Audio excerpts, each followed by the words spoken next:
One of the biggest reasons to study the Bible is to find out what is in store for us beyond this life. What happens to us when we die? Most of us have been told about heaven and hell. Many of us have heard of paradise and Hades, which are waiting places. Catholicism teaches of a place called purgatory, which has absolutely no biblical support, so we will not be wasting any time on this mythical concept. Many Jews, on the other hand, have denied the existence of hell, saying it is strictly a New Testament concept. Judaism is the root of Christianity, whether one likes it or not. We worship the same God, so why the disconnect here of all places? What is the difference between Hades, hell, Abaddon, the pit, Sheol, paradise, and ultimately heaven? And are there really 7 heavens? The answer to these questions is a bit complex, and I will attempt to break it down in 2 parts.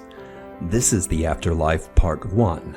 The Afterlife Part 2 will be the 5th and final video in this series, which will tie together every episode.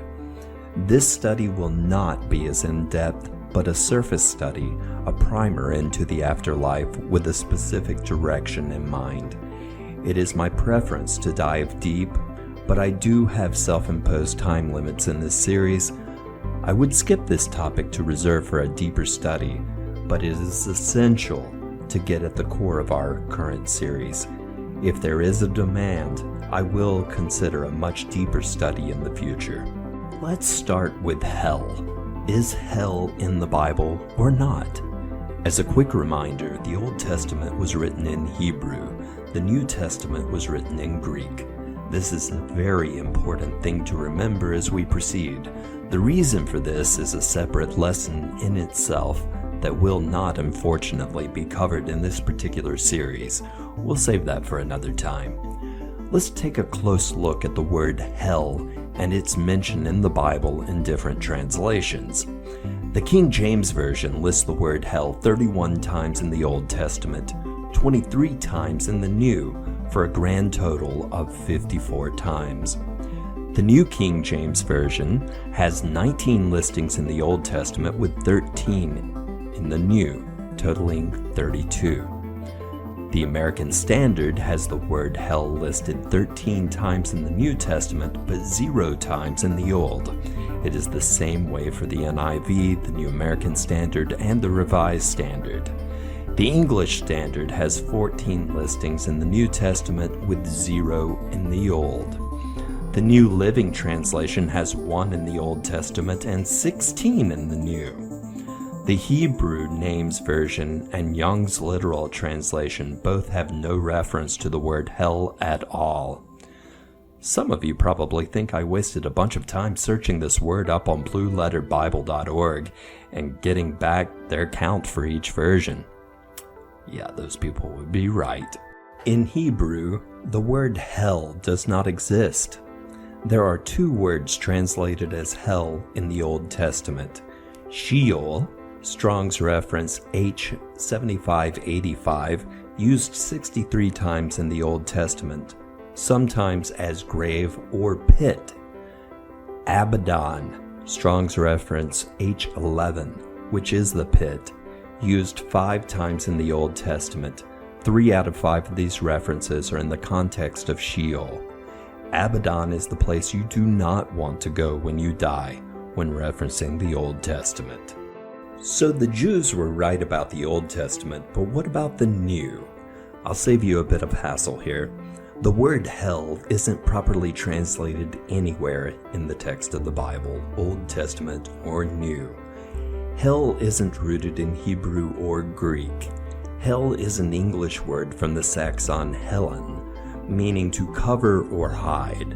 It is rooted in the mythological Norse goddess Hela or Hel, the half-living, half-dead hag goddess of the dead and ruler of the underworld. There are 3 terms used in the New Testament: Hades, Strong's reference G86, Gehenna, Strong's reference G1067, and the Abyss, Strong's G12. Revelation 9:11 also references the angel of the bottomless pit as the Hebrew Abaddon, Strong's H11 as seen previously, or Apollyon, Strong's G23, which is the destroyer, equated with Satan or Lucifer. And there is also Tartarus or Tartaroo, Strong's reference G5020, as seen in 2 Peter 2:4. This appears to be the deepest part of the abyss, reserved for the angels that sinned against God and man. Now, telling you that hell is an improper term is a far cry from discarding the concept, let alone the existence of a place of pain and suffering for the damned. Hell is a comparatively modern word, rooted in mythology, used to describe a place that is described both in the Old and New Testaments. In order to establish what the Bible actually says, we'll stick to the proper terminology. This is the first step in eliminating the confusion caused by multiple English translations. I do believe that Hades, Abaddon, and the pit are all synonyms for the horrible place that we have all heard described as hell. Some commentaries equate Sheol with Hades, which I believe is incorrect. I believe that Sheol is much larger than Hades alone. Sheol is the Hebrew word that seems to describe the entire land of the dead. In geographic terms, I see Sheol as being equated to a continent, whereas Hades would be a country. Within that country, there are different states or territories which include the abyss and Tartarus, which we have already established is the deepest part of the abyss. There is early support for this concept in Ezekiel 31:16. I made the nations quake at the sound of its fall, when I cast it down to Sheol with those who go down to the pit, and all the trees of Eden, the choice and best of Lebanon, all that drink water were comforted in the world below. This verse and Deuteronomy 32:22 were both referenced in our last episode regarding Jonah. Both were used to show that Sheol is apparently located in the heart of the earth. In this episode, I want to see the contrast in Ezekiel 31:16. This is part of an analogy drawn by Ezekiel, comparing a fallen tree to a fallen nation. Note that in the first half of the verse, the tree is cast down with those who go down to the pit. We've already established the pit is Hades, which is dry and hot, where the worms eating them never die and the fire never stops. Mark 9:48. In the second half of the verse, it refers to beautiful trees, water, and comfort. Here we see the two distinct paths for the soul, pressed together in a single verse. In the Bible, we are told that men were gathered to their fathers. They were brought together in death. Reverting back to our geographical references, I believe the place of comfort was another country within Sheol, Abraham's bosom. In the Talmud, there are a few references to Abraham's bosom. Within this text, it is said that Abraham, Isaac, and Jacob stand guard, checking for the sign of the covenant, that would be circumcision, to avoid wrongful entry into Abaddon. I may do a quick guide regarding the Talmud. In the meantime, I think it's best to see it as the largest commentary on the Old Testament available. Before completely discarding the concept as unscriptural, one should recognize that Jesus echoed this particular teaching of the Talmud in the parable of the rich man and Lazarus in Luke 16:19-31. There was a rich man who was clothed in purple and fine linen, and who feasted sumptuously every day. And at his gate was laid a poor man named Lazarus, covered with sores, who desired to be fed with what fell from the rich man's table. Moreover, even the dogs came and licked his sores. The poor man died and was carried by the angels to Abraham's bosom. The rich man also died and was buried, and in Hades being in torment, he lifted up his eyes and saw Abraham far off and Lazarus in his bosom. And he called out, Father Abraham, have mercy on me, and send Lazarus to dip the end of his finger in water and cool my tongue, for I am in anguish in this flame. But Abraham said, Child, remember that you in your lifetime received your good things, and Lazarus in like manner bad things. But now he is comforted here, and you are in anguish. And besides all this, between us and you, a great chasm has been fixed, and in order that those who would pass from here to you may not be able, and none may cross from there to us. And he said, Then I beg you, Father, to send him to my father's house, for I have 5 brothers, so that he may warn them, lest they also come to this place of torment. But Abraham said, They have Moses and the prophets, let them hear them. And he said, No, Father Abraham, but if someone goes to them from the dead, they will repent. He said to them, If they do not hear Moses and the prophets, neither will they be convinced if someone should rise from the dead. Notice that Abraham was apparently standing guard between Hades and Abraham's bosom. While this was a parable, I do not see Jesus mincing mythological concepts with truth. Abraham's bosom was indeed real. Abraham apparently stood watch, though we are not told whether or not his descendants took shifts, whether he checked the nether regions of those who approached, or how that was supposed to play out with women. Unfortunately, we can only speculate. Going back to Ezekiel 31:16, I want to look at a significant part of this verse that is easily overlooked. I made the nations quake at the sound of its fall, when I cast it down to Sheol with those who go down to the pit. And all the trees of Eden, the choice and best of Lebanon, all that drink water, were comforted in the world below. The trees of Eden? I believe specifically this is referring to the presence of the tree of life in Abraham's bosom. The Bible nerd steps up once more and says, This would be a direct contradiction, as John tells us in Shh. Yes, Bible nerd. Sorry, no spoilers. We will get there in the second part of the afterlife. I promise. So the primary sections of Sheol are Abraham's bosom and Hades, or the pit.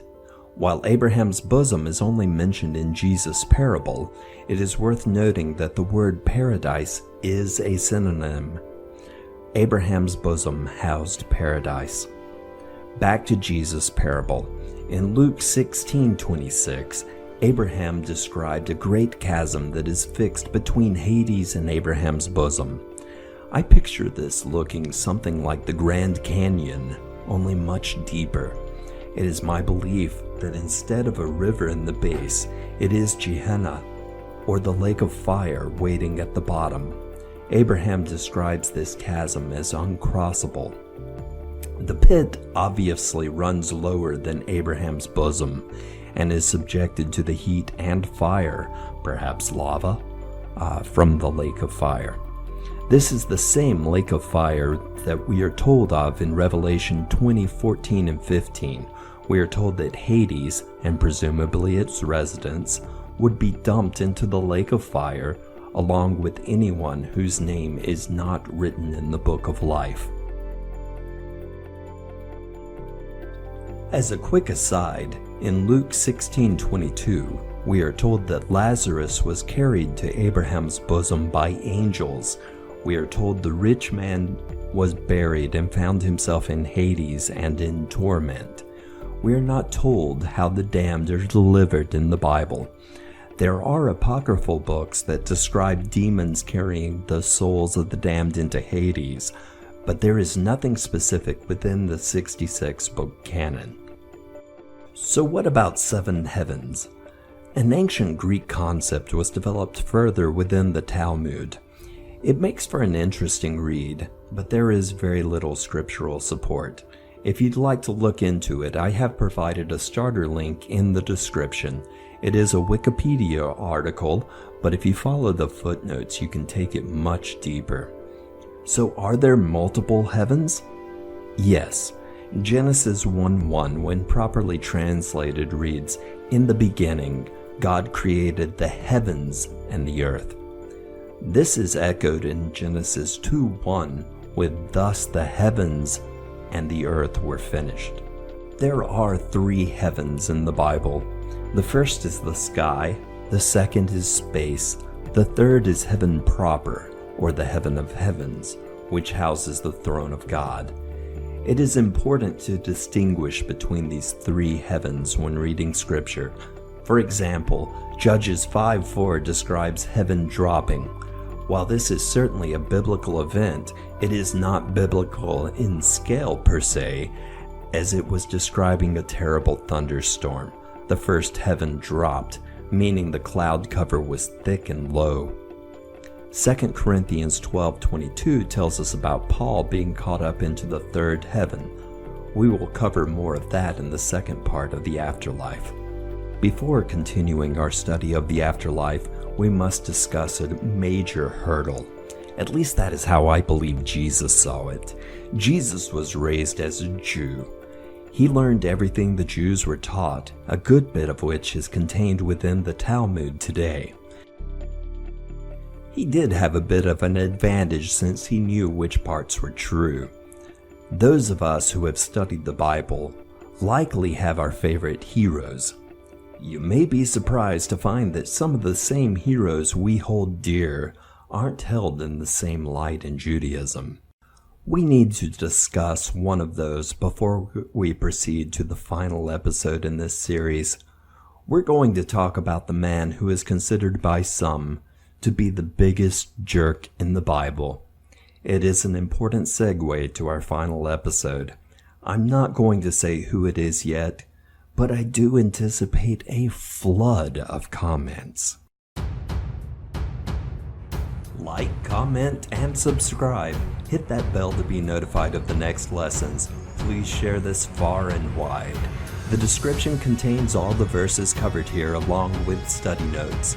You'll also find the link to like my Facebook page. There is an open forum to discuss your thoughts, good, bad, or indifferent. This is the Christian armament, arming you with truth.